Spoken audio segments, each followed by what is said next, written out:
Britain will pay France £8 million more a year under a revised deal to try to stop people from.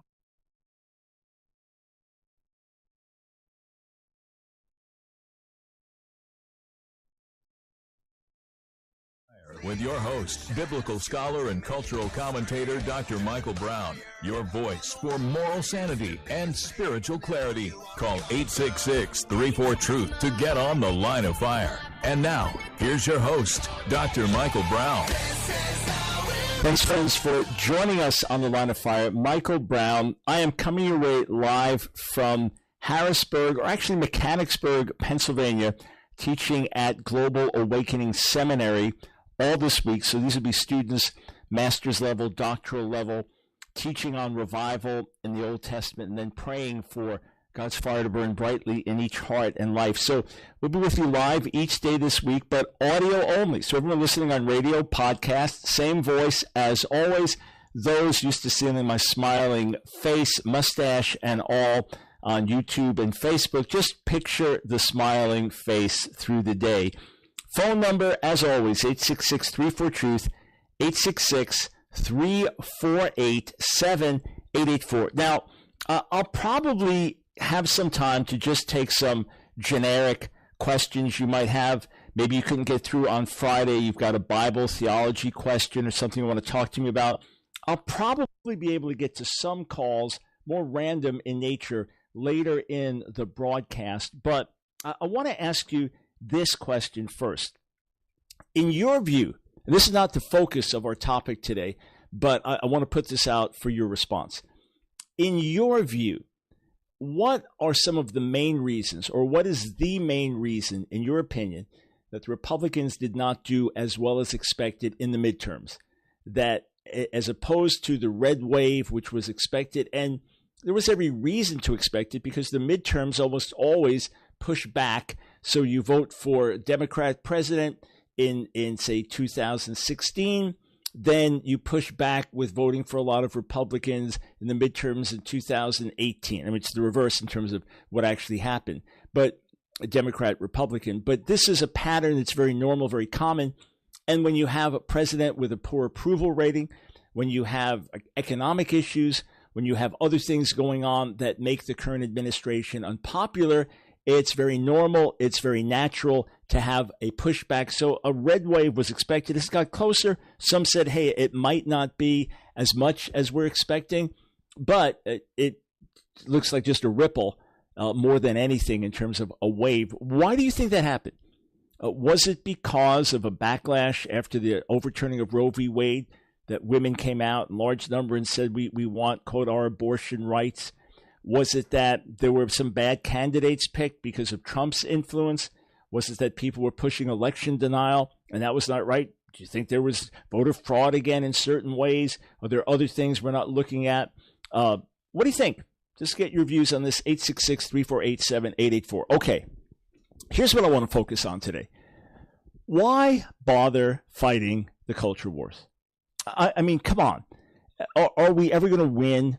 Are we ever really going to see the tide turn? It looks like you take one step in the right direction, two steps in the wrong direction. Why bother? It can seem discouraging. It can seem like, oh, come on. You know, it's a Roe v. Wade overturned, now these different states.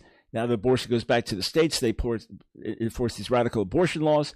Some say that law in California is as radical, extreme as any pro-abortion law in the world. People of Montana voted that even if a baby survives an abortion, is born alive, over half of them voted no, you don't have to guarantee medical protection for that child, and that if someone will not enforce it, that they won't go to jail. So a baby born alive and a doctor says, no, we're just going to let the baby die, and there's no criminal penalty for that. That's what the people voted for. Why bother? And okay, you have one victory here, then you have same-sex quote marriage over here. And this is like you're bailing water out of a boat that's sinking. And then some have a theology that the boat's definitely going to sink. And this is the last generation. So why bother with that? I mean, we know it's all over. We know everything's coming down. We know Jesus said it's going to get worse before his return. His return is obviously getting closer. So why bother? These are some of the things that people think about. Now, I've addressed the theological issue many times. I've addressed the issue of the wrongness of saying, well, we know it's all going to come down before Jesus returns, and obviously the signs of his coming are everywhere, so let's just get out, win as many lost people as we can, get people to heaven, because everything's coming down, right? Look at it like this. We know the building is collapsing. We know that things are getting worse, and any minute it's going to completely collapse. So rather than trying to patch the holes in the wall, let's just get everybody out of the building. That's how many are thinking. Of course, the problem with that way of thinking is that you don't know that Jesus is coming any moment. You don't know he's going to come in a day or a week or a month or a year. That's why you went to work today rather than just witness to your friends all day. That's why you're still taking classes in school. That's why you didn't just empty your savings account to reach every lost person you could by, getting gospel literature to, because we still live in this world. And when I got saved now 51 years ago, we were told Jesus was coming any minute then. And so many of us had the mentality, we're out of here. Why have long-term thinking? Why have multi-generational thinking? But the radical feminists and the gay liberationists and the sexual anarchists and the others with all of their different ideologies, they didn't think they were going anywhere. So they just made their plans to change society with their ideals, with what they felt was right and best, and they did a good job of it. I think they did a good job of doing a bad job, right? But they did a good job of it. They brought about a lot of social, cultural change, from the workplace to media and social media to the courts to Hollywood and so on and so forth. Our educational system, right down to preschool. They had an agenda. They brought, hey, we're out of here. And now we're upset because of where things have gone. Jesus may not come for 50 years or 100 years. I don't know for a fact that he will come within the time. I long to see him come. I long to see him come within my lifetime. I'm 67 now. Let's say I live to be 97. If God gave me that much time, right? That's still within 30 years. I'd love to see it happen, but there's no guarantee it's going to happen. But coming back to the point of, okay, let's put that aside. Let's put aside for a moment the theology. Let's just be practical. Why bother fighting the culture wars? I mean, we engage in so much effort, we engage in so much energy, and we put our hopes in this, and we do our best, and then it seems this fails, and that goes wrong, and why bother? I'm going to give you 10 reasons. I'm going to give you 10 reasons why we should still be fighting the culture wars. Number one, if we don't engage, society completely collapses. If we do nothing, if we do not shine our light, if we do not function as salt, if we are the salt of the earth, right? We are the moral conscience of the society. You take us out, there is complete societal collapse. The forces of chaos absolutely triumph. The forces of darkness absolutely dominate. We won't even be able to live normal lives, let alone practice our faith. We won't be able to live normal lives if we abdicate our responsibility, especially in a country like America, where we have so many tens of millions of believers and so much ability to have a voice and an impact on radio and TV and internet and writing and voting and in so many other ways. You take us out. If we are the light of the world and you take us out, where is the light coming from? So that's the first thing. If we don't engage, society collapses. That's point one. Point two, if we don't engage, we lose our conscience and we lose our souls. We lose our conscience and we lose our souls. What do I mean? Well, let's just say that you witness evil being done in front of your eyes and you do nothing to stop it. You do nothing to rebuke it. You do nothing to address it. That will actually influence and impact who you are on the inside. That will actually make you less and less human. That will actually draw you away from God, away from sensitivity, away from compassion, away from righteousness. Just picture this. Okay, you're walking down the street and you see this homeless guy. He's laying there on the street and a couple of kids go walking past him. They're just on their way to their school, which is right around the corner there. And they just got off the bus and they're just walking over to the school. And you see this homeless guy jump on them. And they're screaming and trying to run. You're like, well, look, there are a lot of kids getting attacked in different parts of the world, and people starving here. And, I can't do anything. I can't, what can I do? Would you just walk by? Would you just walk? At the very least, let's just say that you were frail physically yourself or didn't know what to do, you were in a pack. At the very least, you call 911 or you scream. You say, help, you do something. And most of us would run and attack. If we had the physical ability, we'd run and grab the person. We'd scream, stop, and then we'd run and grab them. Tell the kids, run. That's what you do. And if you risk your own life in the process, well, they're little kids being attacked. So can you imagine just walking by that? Nah, I don't want to get involved. That's how we harden our hearts. That's how we lose our conscience and lose our souls. So 10 reasons why we engage in the culture wars. 1, if we don't engage, society collapses. If we stop functioning as salt and light, then society will collapse around us. 2, if we don't engage, we lose our conscience and we lose our souls. How can we not engage? When your kids come home from school and they're crying over the latest junk that's going on with sex ed curriculum and some radical teaching and some, your friend Joe is now Jane and you're required to refer to Joe as, but Mommy, that's Joe. That's not Jane. Joe's my friend. Now I have to call Joe Jane. Well, we don't engage in the culture. What? When you see the reality and the horror of abortion, yeah, well, it's all this political stuff. No. We ignore these things. We compromise our very soul. Number 3, this is who we are. As God's light, this is who we are. This is what we do. It is in our nature. It's the opposite of the scorpion and the frog. You ever heard that little parable, right? And the little illustration that the scorpion says to the frog, hey, can I ride on your back across the little river here and get to the other side? And the frog says to the scorpion, well, I'm not going to let you on my back because you'll bite me. You'll sting me and I'll die. And he says, but if I sting you, we both die, right? We both die. And then, of course, they get out in the water and the scorpion stings the frog and the frog's going down and says, what'd you do? He goes, it's a scorpion. It's what I do. It's the opposite with us. We're children of light. We shine light. This is who we are. This is what we do. We'll be right back.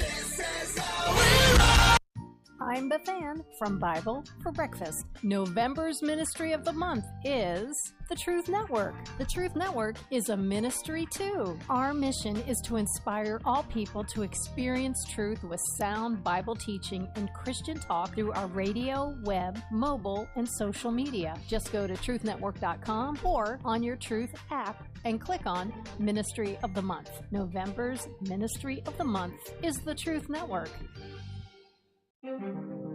Persecuted Christians need our help in Africa. In the nation of Sudan, thousands of Christian families have been displaced by radical Islamic terror. This month and next, we're partnering with the Persecution Project Foundation to sponsor an emergency Christmas airlift to bring help and hope to 2,000 Christian families. We're inviting you to sponsor a family for $75 a month. Learn more at ChristmasAirlift.com. One of the saddest things ever heard on the radio. True Commentary with Stu Epperson, author of the book, First Words of Jesus. Friends, my heart is broken, and thousands of Americans are shocked as they tuned into NPR, National Public Radio, only to hear an actual abortion played back that had been recorded on NPR of a little child being killed with a full DNA code, a child that's fearfully and wonderfully made, that had zero choice, that has no reproductive rights, apparently now dead. How have we stooped to this level? The prophet Isaiah said in Isaiah 5, woe are they that call evil good. I hope you'll take your broken heart and do something. Be active for the unborn. Reach out to politicians and pastors that are pro-life and make your voice heard, because their voice is being cut out and killed, even on National Public Radio. How tragic. True Commentary with Stu Epperson, author of the book, First Words of Jesus. Available now in bookstores or go online. Resolve to grow closer as you handle stress together. I'm Dennis Rainey, and that's real family life. It's The Line of Fire with your host, Dr. Michael Brown. Get on The Line of Fire by calling 866-34-TRUTH. Here again is Dr. Michael Brown. Welcome back, friends, to the Line of Fire broadcast. Michael Brown, delighted to be with you. 866-348-7884. Again, I may take some random questions on all kinds of subjects like I do on Friday later in the broadcast, but for sure, I'd love to get your feedback as to why you think the Republicans underperformed or the Democrats overperformed in the midterm elections. 866-34-TRUTH. I did this poll, started it a couple hours ago on Twitter. All right, 3-4 hours ago I started it. In your view, why did the Republicans underperform so dramatically in the midterms? Some choices may overlap, but choose the biggest single factor in your view. So the 4 choices were bad candidates, Trump is toxic, pro-abortion sentiments, voter fraud. Those are the 4 choices. I'll let you know how folks voted later in the broadcast. Also, another reminder, if you don't yet have our app, trust me, you'll love it. You will thoroughly enjoy it. So it's Ask Dr. Brown Ministries, AskDrBrown Ministries. Ask Dr. Brown Ministries on Apple or Android. If you have our old Android Dr. Brown app, delete that and download this one, Ask Dr. Brown Ministries. And then as soon as you get it, don't do it during the show. Wait till after. Well, download it now, but then play with it after the show, right? Because you listen to me live now. But if you'll see, you can listen to the show live right on there. Missed yesterday's show, just click, or Friday's show, click to listen to that. Or what you can do, just scroll down and look at, Real Messiah, that's the Jewish Outreach. Consider this, those are our animated short videos, 5 minutes, boom, on key subjects. Or, talks with scholars, right? Talk with people like Craig Keener and others. And just scroll down. You'll enjoy it. It's a lot of treasures there, and everything on it is free for you. Okay. Why engage in the culture wars when it seems that we're always going to be bailing water out until Jesus comes? And maybe the ship is taking on more water than when we're bailing out. And wouldn't it be better if we just spent all of our energy winning the lost? Wouldn't it be better if we just did our best? Because look, we're talking about eternity, forever and ever and ever and ever. So what's going to matter most is eternity. What's going to matter most is people being with Jesus forever and ever and ever. And this world is going to pass. Right? Who won the elections, who lost the elections, whether this bill was passed or this law was passed. Hey, come on, that's all going to pass. And we're just going to be with the Lord forever and ever and ever. Isn't that the only thing that should matter? Well, that's what matters most. But we're in this world. You can just say, all I'm going to do is just witness and share the gospel. Okay, where do you live? Well, I have a house. Well, how do you pay for the house? Okay. I'm just going to go share the gospel with people in other countries. How are you going to get there? How are you going to be supported when you get there? How are you going to learn the language? I've got a real burden to be a doctor. Then you have to go to school and you have to study to be a doctor and you have to do these various things. Why do we get married? Why do we have kids? Why do we do anything other than just witness day? And that's because we live in this world and we are not just called to witness, although it's super important that we do, but to make disciples and therefore to be disciples. So I'm going to recap all 10 at the end, but let's go to number 4. Another reason that we engage in the culture wars is that doing good also means opposing evil, right? No one can argue with the fact that we are called to do good. So what does Jesus say in Matthew 5:16? In the same way, so talking about you don't put a lamp, put it under a basket, you put it on a stand so it can give light to all in the house. In the same way, let your light shine before others that they may see your good works and give glory to your Father who is in heaven. That they may see your good works and give glory to your Father in heaven. So let me ask you a question. During the days of slavery, would it have been a good work merely to give a cold cup of water to a slave who was being beaten down and pushed in hot weather to work brutal hours with, hey, I'm a Christian and you work for me as a slave, so I'm going to give you a cup of cold water? Would that have been a satisfactory good deed? or would the good deed have been to oppose the evil of slavery and do what you needed to do to set your slaves free and to work against slavery in the society? So doing good, shining light, also has the corollary of exposing darkness. Ephesians 5 tells us that light exposes darkness, and that we are now children of light. It's not just that we do this, but we are this.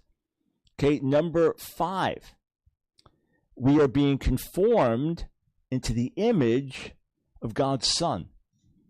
We are being conformed into the image of God's Son. This is one reason that we fight the culture wars. When I was praying about some of this last year, and I thank God for the platforms that we have, right? Like social media platforms, between my personal Facebook page, where you can only have 5,000 friends, right? But I think I have 25,000 followers there, and then 580,000 on the AskDrBrown page. So that's a decent amount. It's over 600,000 people through Facebook. And although Facebook restricts a lot of things, if I put a link with an article, any article to a news site that gets restricted, I can put a quote up, I can put a meme up, and that can get to millions of people, right? That just through that alone. So then we have the other aspects of YouTube, I don't know, 145, 150,000 subscribers, something like that. So we have the potential. Every so often we've had a video go viral over 1 million or something like that, but we can reach people that way. There are a lot of people that we're able to reach. I'm grateful for that. And through our radio broadcasts and the podcasts that get downloaded by the tens of thousands or hundreds of thousands, and through books. So we have a good reach, but it's fractional compared to what's in my heart to do for God. I don't want to be known. I don't want to big anybody, superstar, anything. There's ambition got crucified years ago. I want to glorify God and fulfill his calling. If that means living in secret and training you or equipping you or donating to you and you go do the work, whatever the calling is, that I want Jesus exalted. I don't want my name exalted or your name exalted. I want his name exalted.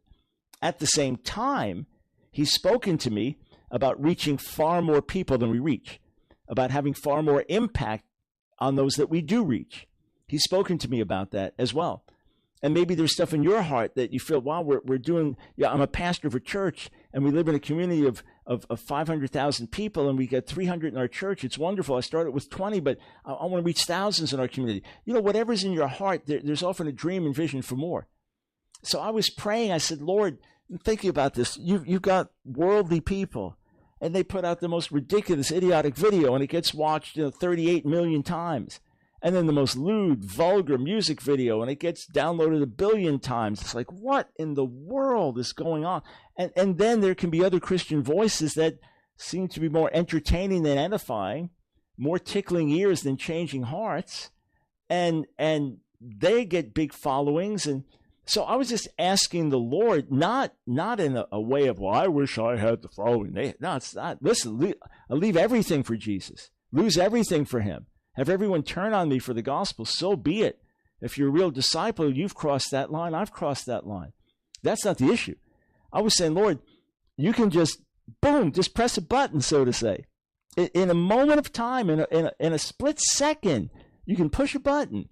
And instead of me talking to 10 people, I'm talking to 100. Instead of talking to 10,000, I'm talking to 1 million. Instead of talking to 1 million, I'm talking to 10 million. And God spoke to me. The Spirit spoke to me. And two things that struck. He said, one, I felt the Spirit say this to my heart. I'm looking at eternity. God's saying, I'm looking at eternity. In other words, Mike Brown, you're looking at things right now in this world. There is a much, much, much, much bigger picture that God is building towards that goes beyond this world forever and ever and ever. And that's not determined by how many followers or likes or clicks or anything. The other thing was, he said, I'm conforming you to the image of my Son. So by doing what we do, by standing for righteousness, by loving justice, by caring for the least of these, by pushing back against unrighteousness, we are becoming more and more like Jesus. We are taking on more and more of a godly character. It's just like exercise. You exercise certain parts of your body, certain muscles, and you see results there. So this is like exercising a muscle. It is something that we do as part of our calling to be conformed to the character of the Son of God. And the flip side of that, the negative flip side, would be that the more that we don't stand for what's right, the more that we just let evil triumph, the more that we let unrighteousness just flood the world and do nothing, the more we become conformed to the character of the flesh and the character of the world. So not everything we do is for immediate results. Not everything we do is for present tense victories. Certain things we do are for eternity. Certain things that we do are to become more like Jesus. Just like when you humble yourself in certain ways and you take reproach, and even though you're in the right, you let others get the credit, or you're painted as wrong, and okay, rather than start a fight, you're just going to let the Lord fight your cause and you're going to honor him, etc. These things produce certain character in us. So that's another reason, friends, that we fight the culture wars. All right, so real quick summary of the first. If we don't engage, society collapses. That's one. 2, if we don't engage, we lose our conscience and our souls. 3, as God's light in the world, this is who we are and what we do. 4, doing good also means opposing evil. And 5, we are being conformed into the image of God's Son. So when we come back, I want to get through 6 through 10. I may get to some calls as well. We may talk elections a bit more, but I do want to focus on the subject because it comes up. It's a major question. It can be very frustrating when we see things go up and down, back and forth. But friends, we do what we do for many reasons in the sight of God, reasons that are of eternal consequence. We'll be right back. Call me a fanatic, it's our world. They can never have it. This is how we rise up. Hello, Americans. I'm Todd Starnes. Stand by for news and commentary next. Cashback is not available on gas in New Jersey and Wisconsin. I can't believe how expensive gas has gotten recently. Prices at the pump are up, but I never pay full price for gas anymore. I just use the free Upside app that pays you cash back for every gallon of gas you buy. Wait a minute, does that actually add up to anything? I've made around $200. Wow, that's serious extra cash. Download the free Upside app now to earn real cash back every time you buy gas. Use promo code GPS for a $5 bonus on your first tank. That's code GPS for a $5 bonus. British Airways is going gender neutral, announcing male pilots and flight attendants will be able to wear makeup and body piercings. The flagship carrier of the United Kingdom sent a memo to staffers saying men will also be allowed to wear mascara, false eyelashes, and carry handbags. Man buns and nail polish are also on the list. British Airways says they want their staff to be bold, proud, and themselves. They want flight crews to embrace their new guidelines regardless of gender, gender identity, or sexual identity. Last year, Virgin Atlantic announced it was scrapping gender-specific wardrobes, allowing women to wear pants and men to wear skirts. I'm sure the preferred pronoun passengers are going to celebrate the British Airways decision as a victory for diversity, but I'm old school. I really don't care what the pilot's wearing so long as he can land the plane on a runway. I'm Todd Starnes. Next time on PowerPoint with Jack Graham. God breathed into you His life. This makes you different than the animals. We did not ooze out of some primordial swamp, but rather created beings. Tune in next time for PowerPoint with Jack Graham.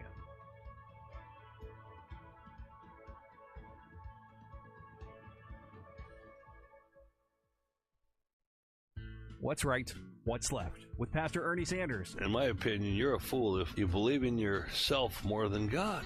Well, all right, God, look, I'll give you 1 hour Sunday morning, and that's yours, but don't ask for more. Don't interfere in my life. I've got life here, God, and I don't need anybody. I can take care of things. That's a fool. That is a fool. What's Right, What's Left with Reverend Ernie Sanders, late nights at 10 on The Truth, Toledo.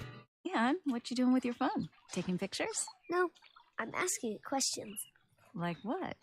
Hey, Bobo, do flowers have best friends? I'm sorry. I'm afraid I don't know that. Hey, follow me. I want to show you something. Look, flowers do have best friends.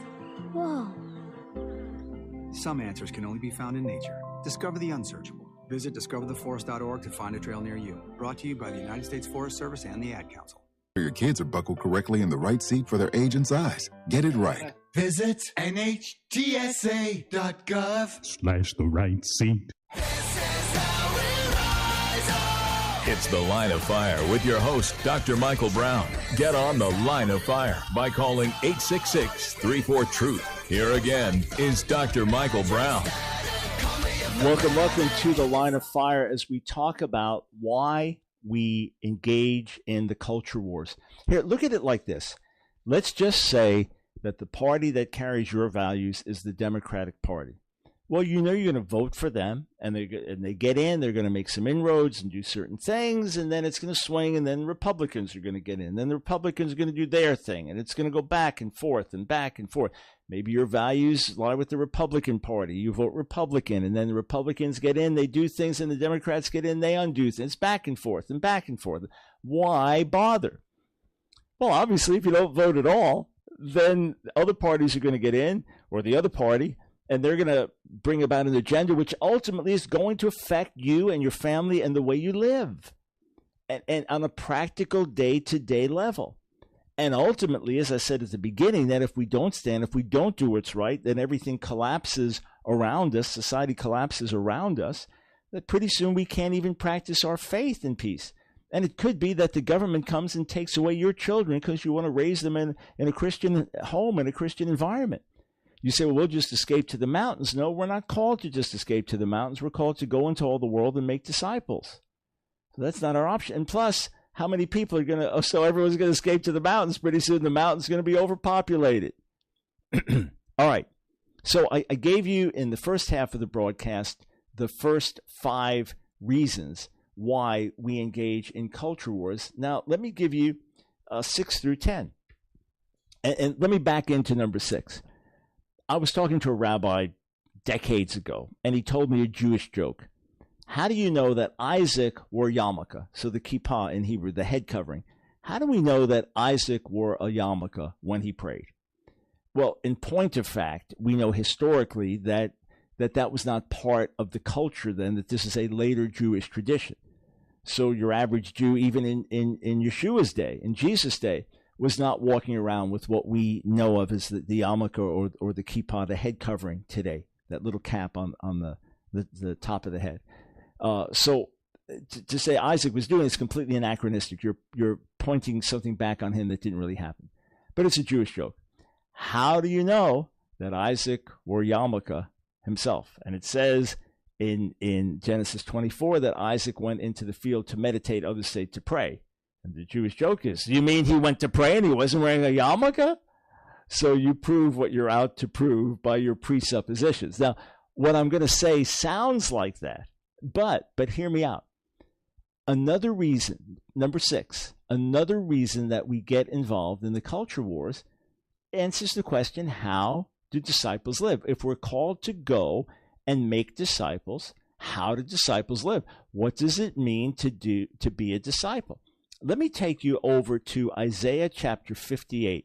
And God is rebuking the people because they seek God daily, they delight to know his ways, but they don't live right. Right? They delight to draw near to God, we fast and you're not looking, we humble ourselves, you take no knowledge. And God says, verse 3 of Isaiah 58, look, in the day of your fast, you seek your own pleasure and oppress all your workers. Look, you fast only to quarrel and to fight and to hit with a wicked fist. Fasting like yours this day will not make your voice to be heard on high. Is that the fast I chose? A day for a person to humble himself? Is it to bow down his head like a reed and to spread sackcloth and ashes under him? Will you call this a fast and a day acceptable to the Lord? Is not this the fast that I choose, to loose the bonds of wickedness, to undo the straps of the yoke, to let the oppressed go free, and to break every yoke? Is it not to share your bread with the hungry and to bring the homeless poor into your house when you see the naked to cover them, and not to hide yourself from your own flesh? Then shall your light break forth like dawn, and your healing shall spring up speedily. And it goes on from there. Then you'll call, and the Lord will answer. You'll cry, and he'll say, here I am. If you take away the yoke from your midst, the the pointing of the finger and spreading wickedness. If you pour yourself out for the hungry and satisfy the desire of the afflicted, then shall your light rise in the darkness and your gloom be as noonday. It goes on with wonderful promises, then ends speaking about Sabbath observant for ancient Israel. But here's the point. God's saying, you want to fast in a way that gets my attention. Don't just say, we're not eating. We're suffering for the Lord. We're hungry, but we're not eating because we want our prayers to be answered. Yeah, you're just doing your own thing. You may not be eating, but you're living selfishly, and you're not dealing with injustice, and you're not caring for the needy. So you do that. Fast and do that. That'll get my attention. So how do disciples live? Disciples do these very things because that's what disciples do. It's just like light shines. That was a previous one, right? That one reason we do what we do is because we are light. We are also disciples. Number 7, we engage in the culture wars for the same reason that we feed the hungry and give to the poor. Didn't Jesus say the poor you will always have with you? Isn't that a reality? You feed hungry people today, they're going to be hungry people tomorrow.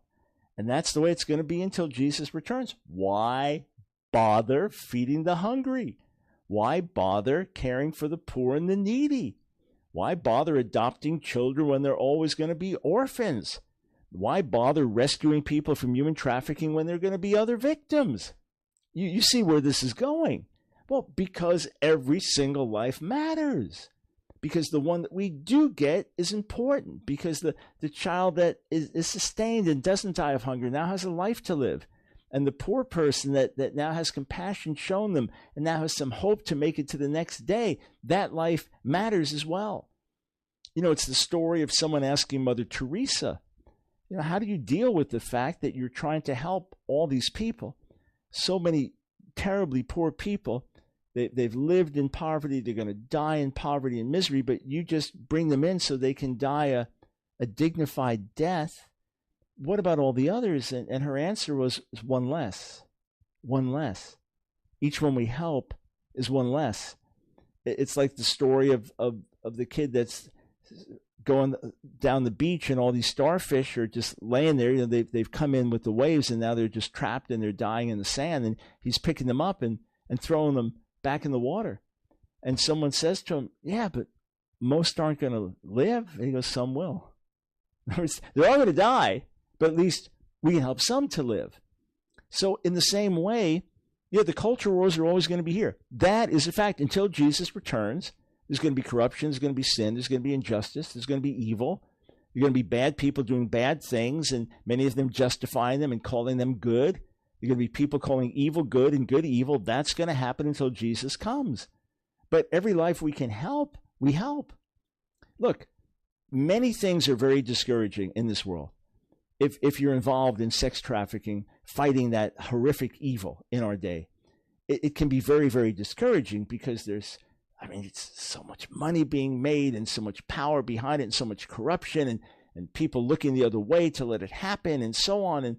And then you get somebody pulled out and then they get pulled back in.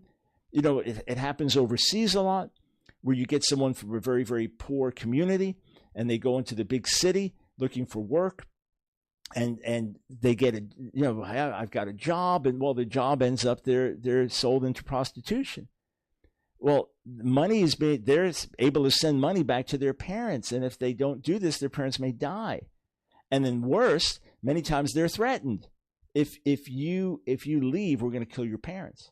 I know of cases, friends of mine involved know of cases where children who were sold into sex trafficking were rescued and then escaped to go back into it for fear that their parents would be killed by their owners if they didn't.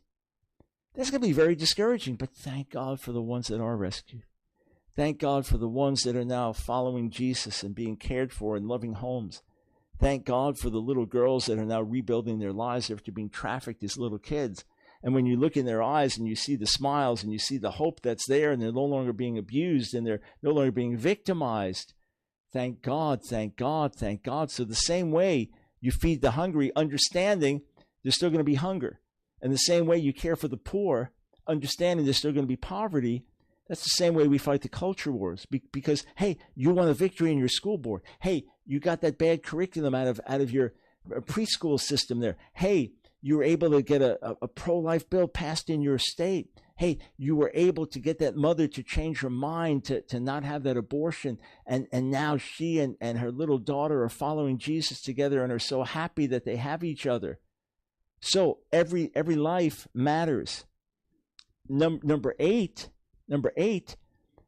it is part of our mission as followers of the Messiah to pursue justice. It is part of our mission as followers of the Messiah to pursue justice. Look at what's written in a glorious messianic prophecy in Isaiah chapter 42. Isaiah 42. And it says this about the Messiah, the servant of the Lord. Behold, my servant whom I uphold, my chosen, in whom my soul delights. I put my spirit upon him. He will bring forth mishpat. That's the Hebrew word for justice. Can also mean judgment, like a righteous judgment. But here, justice. He will bring forth justice to the nations. He will not cry aloud or lift up his voice or make it heard in the street. A bruised reed he will not break, and a faintly burning wick he will not quench. He will faithfully bring forth justice. He will not grow faint or be discouraged till he has established justice in the earth, and the coastlands wait for his law. Well, how is he establishing justice? How is he going about doing that? It's not simply with his return.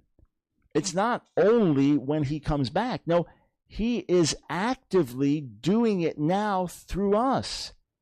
Christian influence in different parts of the world through the centuries has brought about positive change.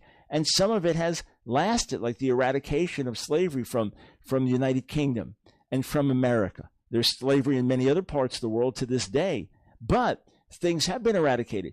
Righteous laws have been changed and in some cases have lasted generations. And even though you have mixed martial arts and combat sports, we don't have gladiatorial sports, do we? Where the winner kills the loser and everyone is cheering as the person's being killed. Right? The certain things that got eradicated because of Christianity as it spread through the Roman Empire and things like that over the centuries. Well, it's the same today, that we are God's ambassadors of justice. That as arms and legs, as mouthpieces, as the Messiah's body functioning here in the earth, that we are the ones through whom he brings justice. And that's another reason that we fight the culture wars. I understand that these overlap. All right, we've got a couple more, but I think the next one is going to be absolutely fascinating. If you'd like to call in, 866-34-TRUTH.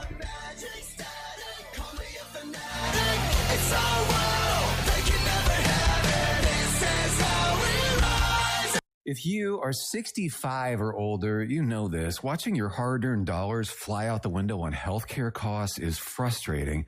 Well, here's something that can really help, and it's worth taking a minute to look into. MediShare 65 Plus. MediShare is a community of Christians who share each other's healthcare bills, and it really is a community too. People encourage and pray for each other. Well, MediShare 65 Plus is a low-cost option for those with Medicare Parts A and B, and it fills in the gaps where Medicare stops. It's a great way to fight inflation too. You can lock in one low monthly price for up to 10 years. And it's easy. You can use any Medicare-approved doctor or get 24/7 telehealth access from the comfort of your home. Very worth looking into during Medicare open enrollment, which ends December 7th. If you join right now, your second month share will be free. So don't miss this chance. Call 800-PSALM-16. That's 800-PSALM-16. 800-PSALM-16. Hi, this is Charlie Kirk from Turning Point USA. I'm excited to tell you that not long ago we launched Saving America Radio and Freedom Night in America, which exists to create biblical citizens inspired for local change. It's about empowering believers to know what the Bible says about being an informed citizen. This year, Freedom Nights will be branching out to even more churches across America. Be listening to our new program, Saving America Radio, right here. For schedule and times, visit truthnetwork.com. Now that's the end of the passage, but it leads us to ask a really important question. Every day, Pastor Lon Solomon probes our hearts to answer a very important question. Discover the difference the Bible will make. We are God's business, friends. Blessed is the person who lets me run my business your life my way. Listen for So What with Pastor Lon Solomon, weekday mornings at 9 and early mornings at 3. With Pastor Lon Solomon on the Truth Network. Find resources at va.gov/reach. That's va.gov/reach. Brought to you by the United States Department of Veterans Affairs and the... It's The Line of Fire with your host, Dr. Michael Brown. Get on The Line of Fire by calling 866-34-TRUTH. Here again is Dr. Michael Brown. Just a reminder, the clock is ticking, getting closer by the day. 6 months from now, God willing, we will be in Israel together, having the trip of a lifetime, just an extraordinary time together in the land. Going to places where Bible history happened, going to places where Bible prophecy is going to unfold and the Lord will return, seeing places of ancient significance. Just you step into a different world.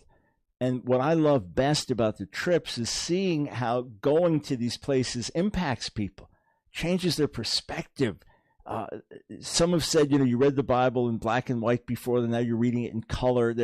They're just other aspects. Things happen that are very, very sacred. So I'll run into people that I've seen, haven't been on a trip for years, and they'll come up all into, we were on that trip with you, they remember. And then others will come back multiple times. They just enjoy it that much and want to get back. And it's like so much to take in. They want to go take it in again. And then at night, we get to hang out. I go from have meals with different folks each night. But then afterwards, we'll do a Q&A meeting.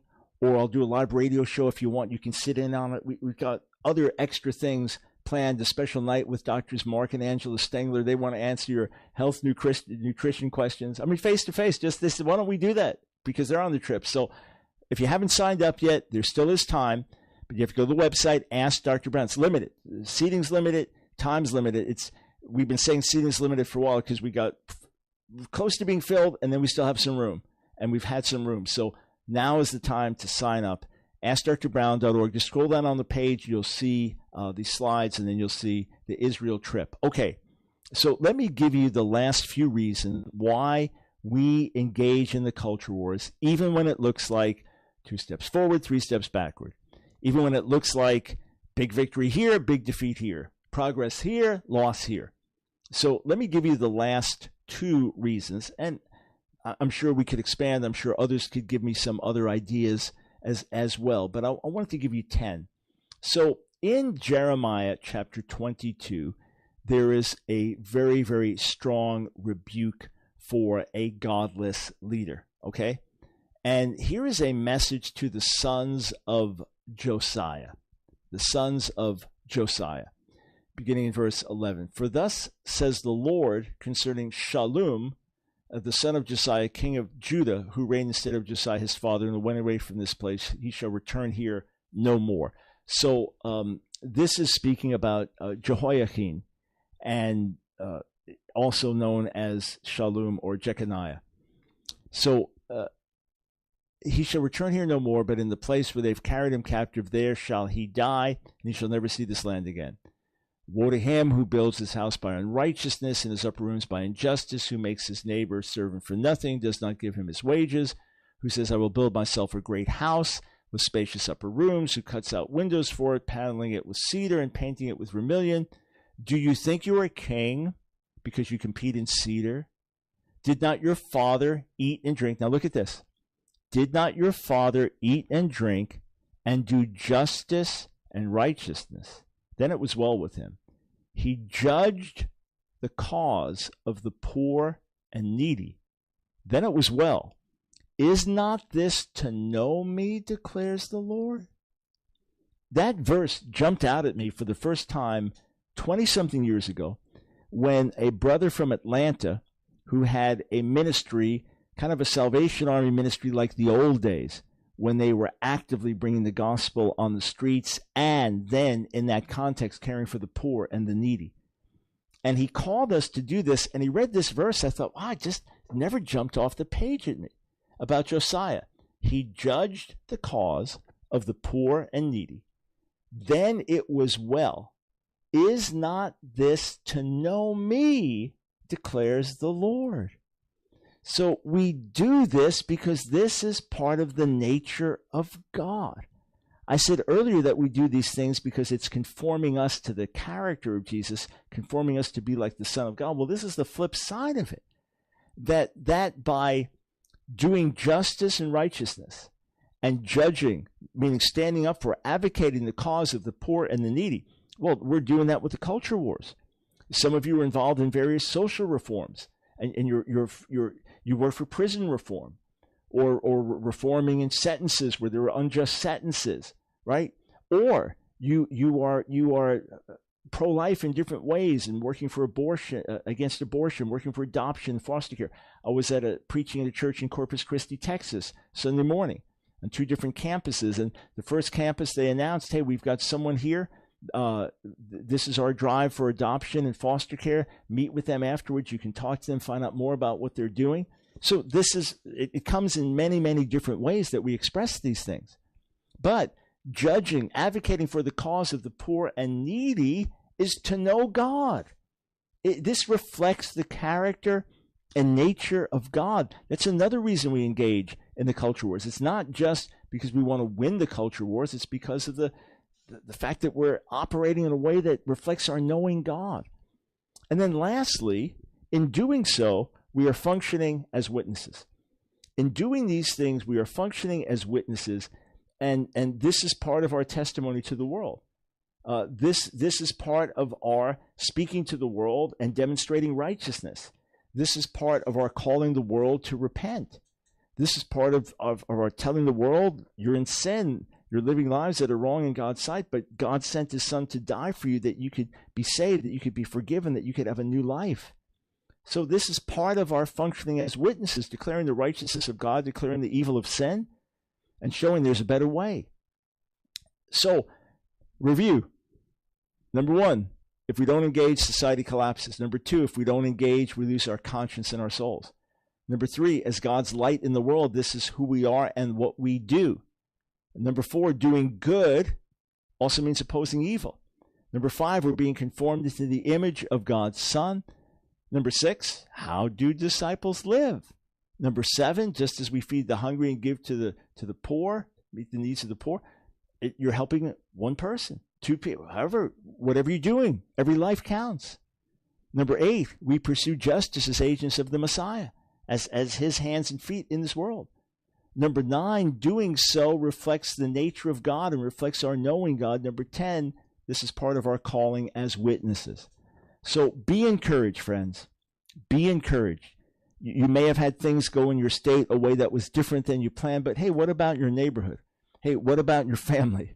What about the fact that by standing strong for your family, your kids see your moral example in their heart, and one of their friends who's really confused and lost, they see the stability of your family and how you've acted with integrity and justice, and you turn. I was walking through a grocery store one day, and I had spoken up at a city council meeting about some of the crazy stuff going on in the schools, or school board meeting, I forget what it was, but just about this crazy bathroom bill and which would have normalized, you just, however you identify, use the bathroom of your choice in any public facility in the state or the city, whatever it was. And everyone had 2 or 3 minutes. Well, somehow this person happened to see my testimony. I guess it appeared on TV, local TV. And she just said to me, thank you. Somebody speaking with sanity. She may not have been a Christian. She may have disagreed with me on other points. But it was just, it made a difference. No, the vote went the other way because it was preset. That's the way it was going to go. And those people that had their view. And what we've learned subsequently is the key then is to change who's on the school board to reflect the values that you believe are best, just like others have done with values that we think are worse. Well, let's advocate for ours and use the system. But we are making a difference. Light is shining in darkness. And either way, we do this as witnesses. We do this as a testimony. We do this to tell the world these are the standards of God, even if nobody listens, even if nobody hears. Thankfully, lives are being impacted. Lives are being changed. People are listening. People are watching. Keep doing what you are doing. Ultimately, the battle belongs to the Lord. Pastor Jack Hibbs said this when Proposition 1, horrific pro-abortion law in California, passed. Pastor Hibbs said, perhaps more than anything, the loss of Proposition 1 is a revelation of just how irrelevant the church at large is in California.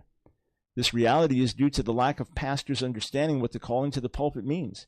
We must not only preach the gospel to the lost, but sadly there's a profound disconnect at making disciples. Jesus said, let your light shine before the world, and we did not. The California Christian community failed to show up to defend the unborn child, but for the few who did, their consciences are clear before the Lord. So we're not primarily talking about getting political. We're talking about standing for righteousness, doing what's right, which will then, of course, affect how we vote and that we do vote. All right, so here are the results to the Twitter poll just from 4 or 5 hours ago. In your view, why did the Republicans underperform so dramatically in the midterm? So we only have our first 600-something votes in.